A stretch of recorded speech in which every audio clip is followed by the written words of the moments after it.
Dr. Oz, good morning. Good to have you here. Let's start where that piece left off. You say the word doctor is up in the corner of the graphics intentionally. Oz is in the center. But the word doctor precedes your name. You often wear scrubs on the show, and people trust what you say because you are a medical doctor. Have you upheld that trust over the years on your program? Without question, I have, and I'm very proud of what we've done on the show.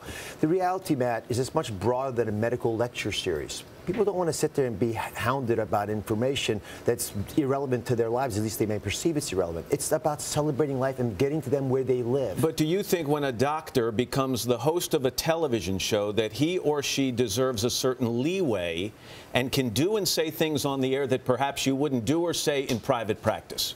It's much broader than what a doctor might speak about in his own practice, because on the show, I'm going to embrace, as an example, unconventional approaches. I might have someone talking about prayer. I may travel to other parts of the world to show how people find wellness in China. But, Matt, I've always done that. My whole life has been about pushing boundaries, looking around the corner, both high-tech solutions, but also some low-tech approaches. And I think people have to get comfortable. In America, that's where the conversation's moving. This is the way you position it, and what you just said is a good example of that. You tend to position yourself as a crusader for your viewers and their good health, and the little guy taking on the big guys. But these doctors are positioning you very differently. They're saying you're careless and reckless as a doctor, and you could be endangering the health of those viewers. Well, to be clear, there are different types of attacks that come out there. Some have agendas. The ones that I dealt with last week and on my show yesterday had to do with folks who had clear GMO biases. And I think they were unfair in not wanting us to have that conversation.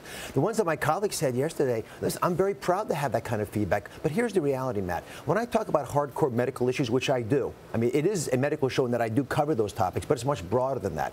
Hardcore medical topics, we're all buttoned up. We've got a wonderful medical unit, well-staffed. But I have to go beyond that, Matt, because health is not always found in a doctor's office. Nutrition is a good example. But, Dr. Oz, when you use words like breakthrough and radical and miracle to describe products or processes on your show, does the doctor in you ever cringe at what the talk show host in you is saying? I'm proud of all of those words. There's only one time that I have not been proud, and that's an understandable frustration that's been expressed about weight loss supplements, which I wish I could take back the words I said about them. This is a flawed area with lots of fraud, both in the research and in products, and we no longer talk about those. I haven't talked about them in a year. And so many Americans think I'm all about those fake ads coming into their spam folders. That's not who I am.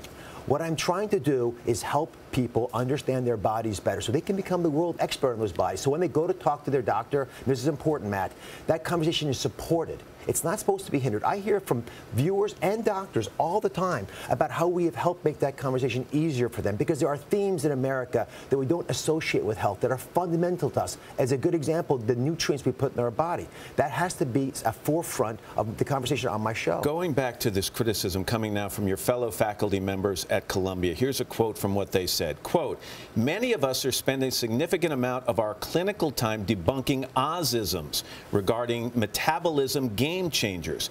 Irrespective of the underlying motives, this unsubstantiated medicine sullies the reputation of Columbia University and undermines the trust that is essential to physician-patient relationships." Sullying the reputation of the university. That's very strong stuff.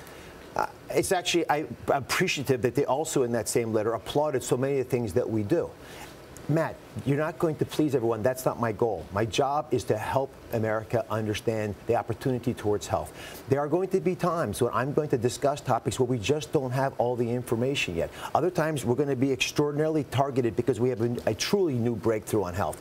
Both of those are going to happen on my show. The show has to be much broader than what might take place in a doctor's office. And Matt, I completely respect why so many of my colleagues might have a difficulty with that, but I'm also appreciative that many of them do understand why that's important. And if more and more doctors, come out and criticize you, can you survive this? Can your show survive this? Without question, the show will survive it. I expect my colleagues, this is an important topic, to come out there. And we are hearing from many, some critical, some supportive. The goal for all of us, though, has got to get has to be focused on people who need our help, allowing Americans to understand what they could be so they can show up in their own lives. I'm not at all worried about these ideas. I expect them to continue to be discussed, and I'm celebrating on our show our 1,000th episode next year. I want to keep doing this show for as long as I can because I think we play an important role in making America a better place. Mehmet Oz, good of you to come in and talk about it in person, Doc. Thanks very much.